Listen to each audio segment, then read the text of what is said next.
Pessoal, dando sequência, então, vamos para o penúltimo painel do evento. E ele se chama Terapias e Atividades Voltadas para Pacientes em Paliatividade. Então, eu vou convidar para vir ao palco Roberta Medeiros, que é pedagoga, psicóloga, tem especialização em terapia cognitivo-comportamental e cuidados paliativos, atua como psicóloga do Instituto do Câncer Infantil, onde desenvolve um trabalho voltado ao cuidado integral de pacientes e suas famílias, um foco no acolhimento emocional, na promoção da qualidade de vida e nas questões relacionadas ao luto e cuidados paliativos. Convido vir ao palco também a Alessandra Zanqueta, licenciada em Pedagogia, com especializações em Psicopedagogia e Educação Especial Inclusiva, além de ser especialista em análise do comportamento aplicado, ABA, atua na área da educação inclusiva, com experiência no acompanhamento de crianças e adolescentes com deficiências múltiplas e dificuldades de aprendizagem, defende uma prática pedagógica humanizada, pautada no respeito às singularidades e na promoção do desenvolvimento integral de cada indivíduo, e é pedagoga da Casa de Saúde Menino Jesus de Praga. E convido Geise Zapata, advogada, especialista em gestão de equipe e liderança de projeto. Atualmente, coordenadora do Liberbem, área de atenção integral à saúde da Unimed Porto Alegre, onde atua como gestora de equipe de cuidados paliativos, contribuindo para a qualificação dos fluxos assistenciais, o desenvolvimento de equipes multidisciplinares e a promoção de um cuidado centrado no paciente e suas famílias. É com vocês, meninas. Obrigada. Vocês viram que eu trouxe um time, né, gente? Por favor, né? Tem até torcida organizada. Então tá. Primeiramente, boa tarde a todos. É uma alegria estar mediando esse painel. E é impossível começar ele sem fazer uma pequena entrada nesse assunto. É um tema que exige de nós não apenas um conhecimento técnico, mas presença, humanidade. Quando falamos de cuidados paliativos, falamos de pessoas, de histórias, de vínculos, de esperança possível, mesmo em cenários de grandes complexidades. Falamos de compromisso de aliviar sofrimento, de promover dignidade e de acompanhar vidas em seus momentos mais delicados, sem nunca reduzir ninguém ao seu diagnóstico. E é com essa fala que eu gostaria de abrir essa conversa com duas pessoas incríveis que eu tive o prazer de conhecer e de estar dentro deste grande evento que me engrandece, me deixa muito contente. E aí, meninas, as perguntas são para as duas, tá bem? Então, começando agora o nosso painel, quais são os principais desafios que vocês enfrentam no dia a dia do cuidado e como vocês lidam com eles na realidade de cada uma? Bom, boa tarde, é um prazer estar aqui com todos vocês, compartilhar, aprender, trocar. Então, para responder essa pergunta, eu gosto de pensar que a gente tem diversos desafios, né? Tem desafios estruturais, desafios logísticos, desafios emocionais, falando bem da minha área. Então, no Instituto do Câncer Infantil não é diferente. Nós enfrentamos desafios, sim. Mas isso também nos motiva a melhorar, a buscar sempre, né, novos tratamentos, enfim, novas práticas. Como desafios logísticos, eu posso destacar da nossa instituição questões, por exemplo, de transporte público, de transporte de município, porque os nossos pacientes dependem muito dos transportes, muitas vezes inadequados para pacientes imunossuprimidos.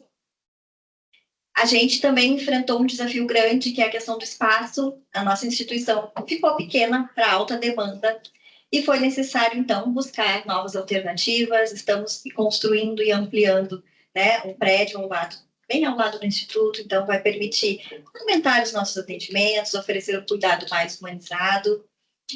E falando das questões emocionais, eu acho um pouco mais delicado, vamos dizer assim, porque a gente precisa entender das nossas dificuldades, né?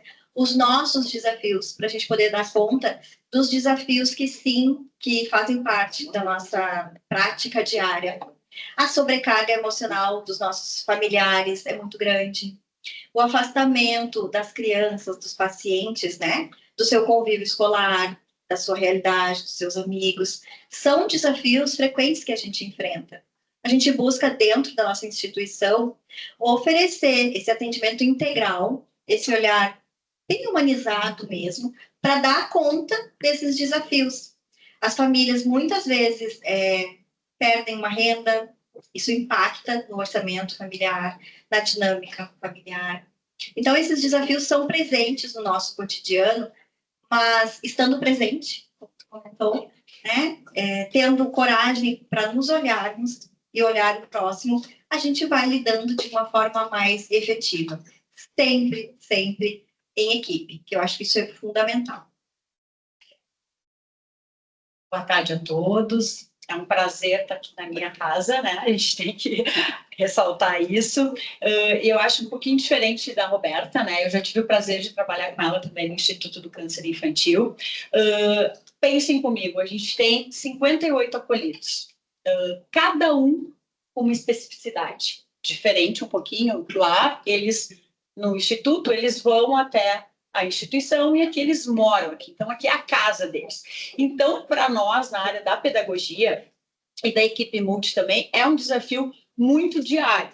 A gente precisa criar atividades, criar brincadeiras que sejam adaptadas para todos os públicos. Então, a gente tem desde grupinho de estimulação precoce, com bebês de 1 ano, 2 anos, 3 anos, até aquele jovem adulto de 60 anos. Então, eu preciso pensar como criar atividades, estratégias e muito acolhimento para que a gente consiga contemplar a todo esse público.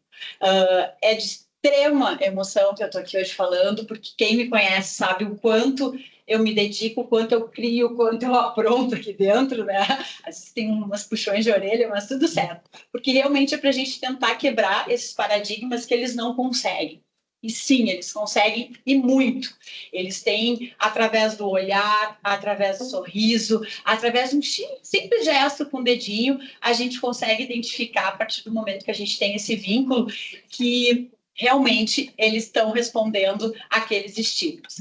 Em relação à paliatividade, eu acho que a gente entra num bem delicado aqui, porque praticamente todos os nossos acolhidos, né, a minoria não, eles estão nesse processo. Então, claro, a gente tem os com mais idade, mas a gente sabe, como todos, né, que um dia vai acontecer essa mudança de ambiente, vamos dizer assim.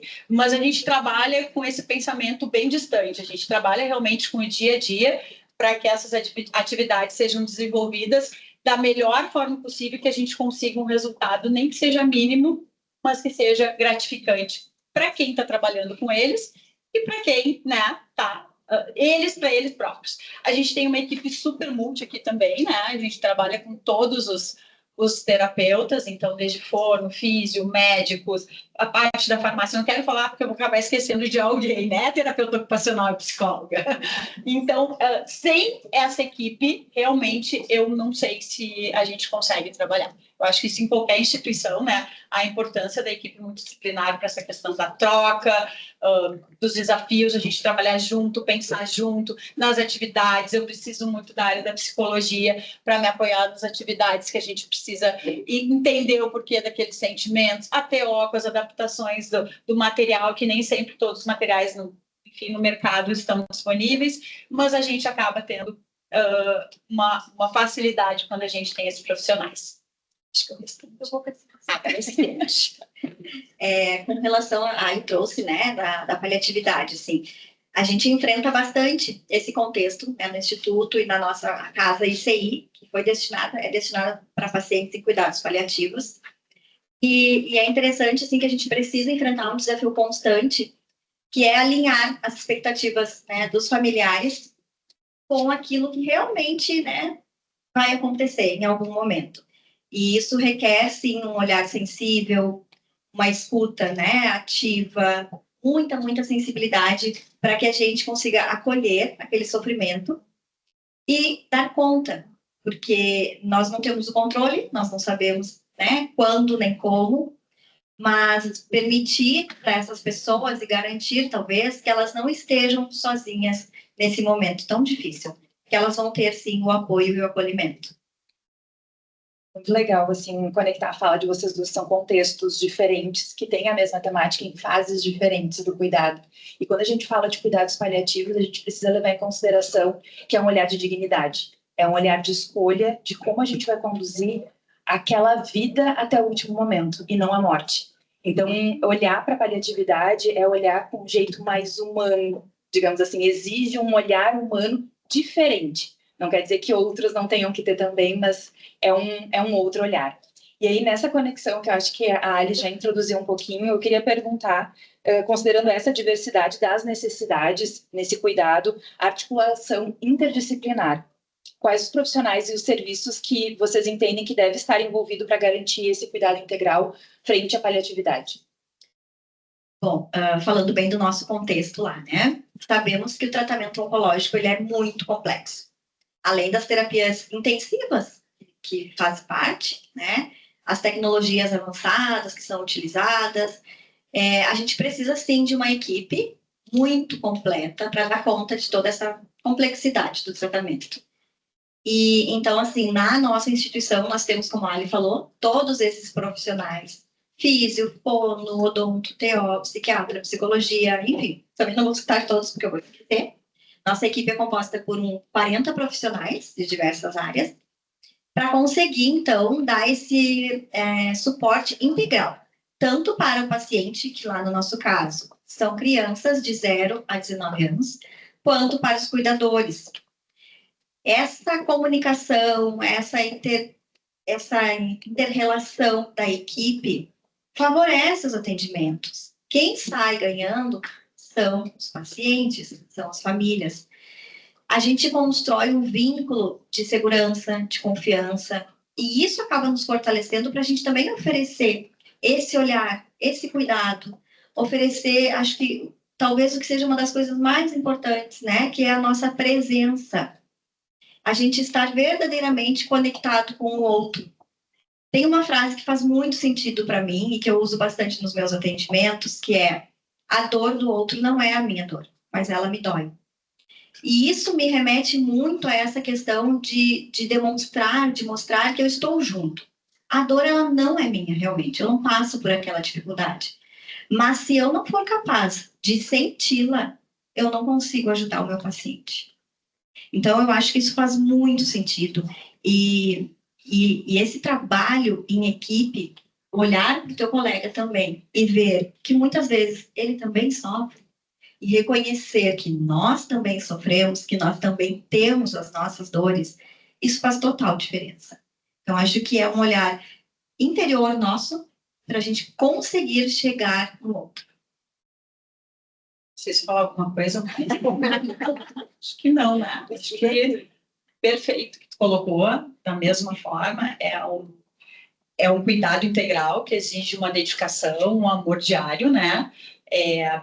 Como falou, a nossa equipe totalmente multi, eu não consigo trabalhar sem alguém conseguir posicionar muito bem numa cadeira, o acolhido, eu não consigo fazer nenhuma atividade de pintura se ele já perdeu algum movimento da mão, então eu preciso de alguém para me auxiliar a fazer isso, porque não é minha área, então eu preciso do outro. Eu preciso saber se ele está estável para aquele atendimento, se ele não está, enfim, com muita secreção, vai precisar ser aspirado, então vou precisar do físio também. Então, é impossível a gente trabalhar sem a equipe multi. Não consigo ver, como eu falei antes, realmente é uma mão que ajuda a outra, é um complemento diário que a gente utiliza. E nós temos ainda aqui uma questão que eu acho que no Instituto tem muito também, que é a questão escolar. Né? A gente tem aí um número de 10 acolhidos que frequentam a escola e que a gente precisa ter a parceria desses colaboradores, vamos dizer assim, porque é uma colaboração também deles. Né? Então, tem crianças na rede regular de ensino que vão diariamente e que têm cuidados bem delicados e que essa escola precisa ter esse entendimento também. Então, a gente vai até a escola, juntamente com o setor de psicologia e do serviço social, explica, reexplica, conversa, reconversa, para ter esse entendimento da importância de eles estarem naquele local, mas também com uma segurança de não acontecer nada. Né? De a gente saber que eles vão estar lá e vão estar seguros, porque a gente às vezes fica com o coração na mão. a gente fica, tá indo para a escola, e se acontece alguma coisa, né? É uma responsabilidade. Então, a escola também faz parte dessa nossa equipe aqui, como também faz no Instituto. Então, esse paciente ele acaba se afastando porque está em tratamento, e aqui a gente, ao contrário, ele é incluído na questão de realmente inclusão, que a gente tenta todo santo dia. Se eu falar de inclusão, vou ficar até amanhã, então não vou falar. Mas a gente fica tentando isso realmente da melhor forma possível, para que eles se adaptem bem à escola, e mesmo na escola especial, que eles tenham também toda a atenção necessária. Bem, para mim é desafiador estar aqui hoje conversando com essas duas grandes potências aqui, representando instituições tão importantes, porque eu falo como operadora de saúde privada, né? E falar de cuidados paliativos lá não é menos desafiador, porque tem uma parte de conscientizar esse olhar de cuidado e entender que praticamente todo profissional de saúde ele é moldado para falar sobre cura, sobre saúde, sobre recuperação. E quando a gente vai para cuidados paliativos, a gente vai olhar de outra forma. Então, falar sobre o luto é algo muito desafiador, que começa a partir do diagnóstico. Então, dentro da linha de cuidado na qual eu sou gestora, a gente tem um ambulatório de luto. E quando a gente fala de operadora de saúde, fala de Unimed Porto Alegre, a primeira coisa que a gente pensa é pessoas com alto poder aquisitivo. Isso não é uma verdade. A gente tem pessoas de todas as faixas de monetárias, digamos assim, possíveis, porque são empresas que contratam a gente. Então, a gente se depara com realidades onde eu vou ressaltar o painel anterior com profissionais de assistente social, de serviço social, que nos apoiam muito para poder fazer essa conexão. Mas quando a gente fala de luto especificamente, acaba sobrando para uma pessoinha muito importante do time, que é a psicóloga. E a gente, no nosso ambulatório de luto, a gente trabalha com a família, independente de ser cliente ou não, e após o óbito do nosso paciente, vinculado ao plano de saúde. E a gente entende que isso tem muito valor. E nessa linha, eu queria perguntar para vocês, meninas, quais as estratégias que vocês utilizam para acolher as famílias? Considerando que o processo de luto, ele tem a parte antecipada, mas ela também tem a pós-perda. Os nossos pacientes que estão em tratamento estão em cuidados paliativos, né? Porque cuidado paliativo é para qualquer doença que ameace a vida. Claro que muitos, a grande maioria, óbvio, não estão em terminalidade. E aí é importante a gente entender um pouquinho. Por quê? Nós trabalhamos o luto lá, nesses dois aspectos, vamos dizer assim, o luto antecipatório. Porque a todo momento, as famílias, os pacientes, eles trazem isso. Os medos, as inseguranças, se o tratamento vai funcionar ou não. Então, estão sempre com essas angústias presentes constantemente. Quando a gente sabe que um paciente, tem ainda assim essa coisa, né? Entrou em cuidados paliativos porque realmente não tem mais nenhum tratamento curativo. Então, a gente começa já a trabalhar bem especificamente a questão do luto antecipatório. Alinhando, então, essas expectativas, como eu coloquei antes, a gente começa a trabalhar na questão, assim, o que é essa vida, tá? Respeitando sempre as crenças da família, coisas, desejos, vontades, e aí eu fico me lembrando, assim, de casos, né? A Ali conheceu um caso muito marcante para a gente no Instituto, de um adolescente que acompanhou junto conosco, né? De um adolescente que descobriu, então, que não tinha mais tratamento curativo e, como já tinha 19 anos, ele optou por não dar continuidade ao tratamento quimioterápico, mas ele queria fazer tudo o que ele não fez durante a adolescência toda, que ele descobriu câncer com 9 anos. Então, a gente foi trabalhando essas questões, junto com ele, com a família, e o luto antecipatório, nesse sentido, entra também porque ele me dizia assim, eu preciso perdoar meus irmãos, eu preciso resgatar coisas. E a gente vai tentando mediar, né, esses conflitos para que a pessoa possa ir em paz, para que ela possa, naquele momento, ter o que for, da sua passagem, da sua morte, sei lá, ter o que for utilizado, que ela realmente possa ir em paz. E que a família também consiga, naquele momento, ter um pouquinho, né, dessa paz, pode dizer assim. eu acompanhei 2 processos de óbito, né, na casa ICI. E, gente, quando eles não estão sozinhos, quando tem assuntos, assim, que a gente consegue resolver, eu posso dizer para vocês, é muito mais tranquilo. Vou falar essa palavra tranquila aqui, porque eu acho que a gente, né, está nesse meio compreende. Porque nenhum momento, nenhuma passagem é assim tranquila, mas nesse sentido de que a gente entenda que aquela pessoa não estava sozinha e que ela foi assistida, que as suas necessidades, dentro do possível, foram sanadas. Então, trabalhar o luto antecipatório auxilia também no pós-óbito. Muitas vezes evita um luto mais complicado, né? Então, isso é de extrema importância, assim. A gente lá acompanha esses pacientes, acompanha as famílias enlutadas, seus filhos falecem, e eles ficam em acompanhamento. Nós temos agora, em janeiro, nós vamos iniciar um projeto de grupo terapêutico para enlutados também, e nós fazemos as visitas pós-óbito, e quando a família nos solicita, a gente acompanha também no velório, naquele momento mais de despedida, né? Respeitando sempre, gente, os valores daquela família, as crenças daquela família. Isso é muito, muito importante. Eu acho que é isso. Eu acho que fazendo um complemento, que a Roberta já comentou, né, essa importância de quando tá, que eu achei uma coisa muito bonita que tu falou, não é o fim da vida, né, e sim é o... Relembra a frase que tu falou? E agora? Que é a gente conseguir acompanhar a vida até o último dia e não a morte. A vida até o último dia e não a morte. Eu achei essa frase... Antes de a gente entrar aqui, que ficou, não decorei, mas eu entendi. Vamos pensar assim, até porque a gente está um pouquinho nervosa, né? Mas tudo certo. Como que a gente trabalha, que eu acho que isso é muito da questão da psicologia, muito específico, né? Mas como a pedagoga pode auxiliar? A gente está fazendo um projeto agora muito legal com os acolhidos, que são as experiências que eles gostariam de ter. Ah, então, assim, a gente não falou o que vai acontecer, mas a gente pensa, o que tu gostaria de fazer que tu não ainda fez com um grupo de acolhidos que a gente sabe que tem uma doença degenerativa e que tem, né, um curto período ainda de vida, por enquanto. Então, a gente está fazendo esse projeto. E tem coisas lindas que eles trazem. Então, eu quero ver uma corrida de carro, eu quero ver um filme divertido. São coisas simples do dia a dia que a gente achava que ia vir, uma viagem para, sei lá, para Salvador. Não, é realmente esse dia a dia, assim, as coisas. Eu quero brincar com mais tempo com meu irmão, eu quero ficar mais tempo com meu irmão, que a gente tem 2 acolhidos aqui que são irmãos que vivem na casa.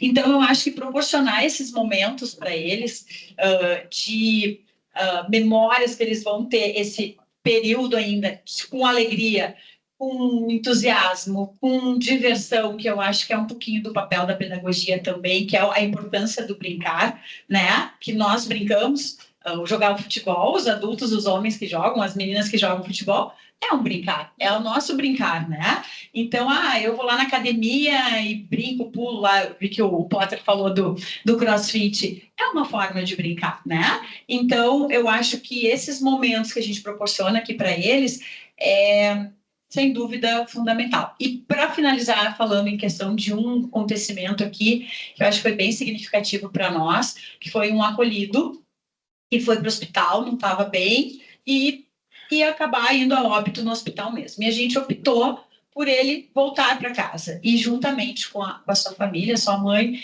ele fez a partida aqui na casa, enfim, num local isolado, sozinho, e que foi extremamente leve. Acho que eu usaria essa palavra assim, no sentido de que poderia ter sido muito pior, mas a gente conseguiu, trazendo essa família aqui, ser para ele, que já estava acostumado com todos nós, do que sozinho lá no hospital, sem ninguém tendo esse olhar para ele, né? Então, foi uma coisa muito bonita, assim. A palavra é estranha a gente falar, mas foi muito, muito bonito mesmo ver essa família, essa criança e a equipe, que eu acho que o clichê de cuidar de quem cuida, ele não é um clichê. A gente precisa cada dia mais ter cuidado com isso, cuidar de quem cuida, cuidar da gente e um cuidar do outro, que isso é muito importante, eu acho que tu comentou. A gente que está nesse dia a dia, Eu sei que tem pessoas que convivem mais comigo aqui dentro do que com a própria família. Então, a gente ter esse olhar, de ter esse cuidado,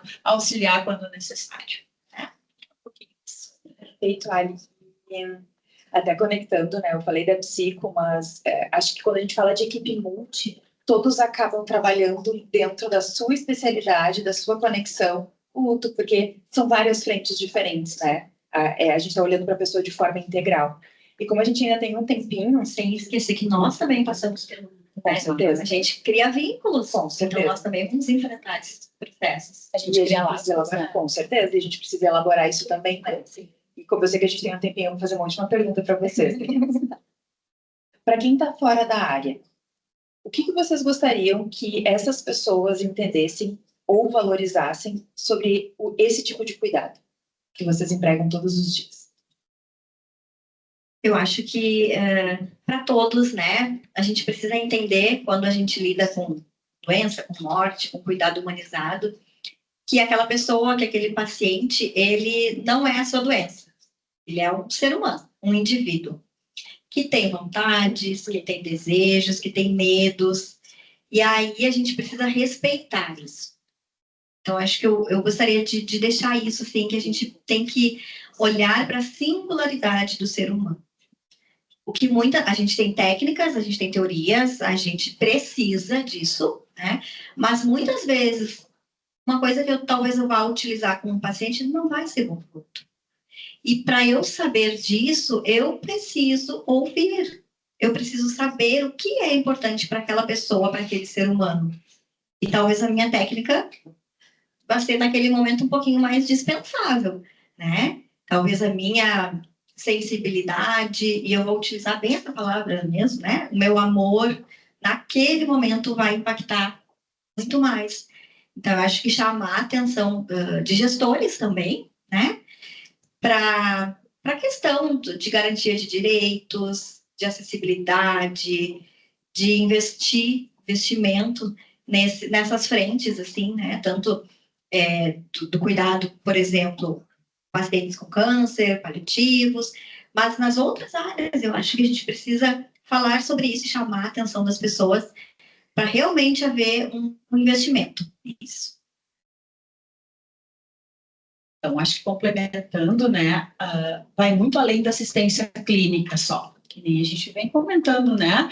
Tem que ter esse olhar de dignidade, empatia. A gente fala tanto empatia, mas é difícil a gente se colocar no lugar do outro, né? É muito complicado se tu tem duas pernas, dois braços, a gente ter essa facilidade do dia a dia, mas realmente ter esse olhar, principalmente da inclusão. Eu acho que a gente fala muito de inclusão, mas a gente não pratica a inclusão.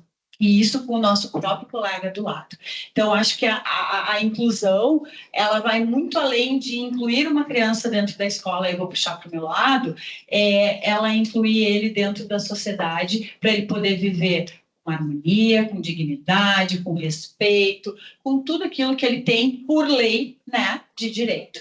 Então, as políticas públicas, eu acho que é um auxílio para a gente muito grande aí, que a gente precisa sempre estar atrás, correndo, né? Eu acho que a questão também das escolas se adaptarem a esse novo contexto que está mudando bastante, já mudou bastante, mas ainda precisa mudar muito. E eu acho que a gente precisa pensar também na formação desses profissionais, né? Porque tem muita gente que acaba formou, vamos lá trabalhar. Quero lá trabalhar na casa de saúde, mas não tem, quero lá trabalhar no instituto, mas não tem essa sensibilidade e esse olhar que, novamente, eu repito, é de extrema importância para qualquer área que for trabalhar com crianças que têm deficiências múltiplas de alta e média complexidade. Obrigada, meninas. Obrigada. A gente encerra o nosso painel, então, agora. Sim. E a gente tem um fechamento especial. Uma pequena frase que a gente, quando tu estava conversando, né? E eu acho que representa um pouquinho, assim, do dia de hoje, tá? A frase é a seguinte, para a gente ir pensando, refletindo um pouquinho.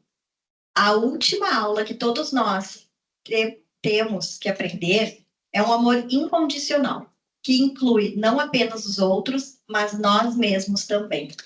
Isso é muito importante para a gente pensar, que nós também temos, né, nossas vulnerabilidades, as nossas dificuldades, e é importante a gente olhar para isso primeiro, como eu falei anteriormente, para depois a gente poder oferecer o nosso melhor para aquela pessoa que precisa, que está necessitada. Não pode falar. Depois eu dou o meu tchau. E nós também, nós estudamos, né, gente, para estar aqui para conversar com vocês. Mas uma música fez muito sentido para a gente, que é a música Paciência, do Lenine. Então, se vocês puderem ouvir em casa em algum momento, né? Mas como diz a música, com paciência, com tempo, para verdadeiramente se conectar com os seus sentimentos. Fica então essa. Muito obrigada pela atenção de vocês. Eu não conhecia essa música, as meninas me passaram, ignorância, enfim. E quando eu ouvi, eu digo, nossa, é a música. Eu acho que para quem trabalha na área da saúde e que quando não conseguir se conectar, coloca, que eu acho que tudo começa de novo, se renova. Então, obrigada pela dica, ouvi, estou encantada, é o meu momento de reflexão agora. Agradeço muito a todos a paciência, o acolhimento. Boa noite. Obrigada, gente.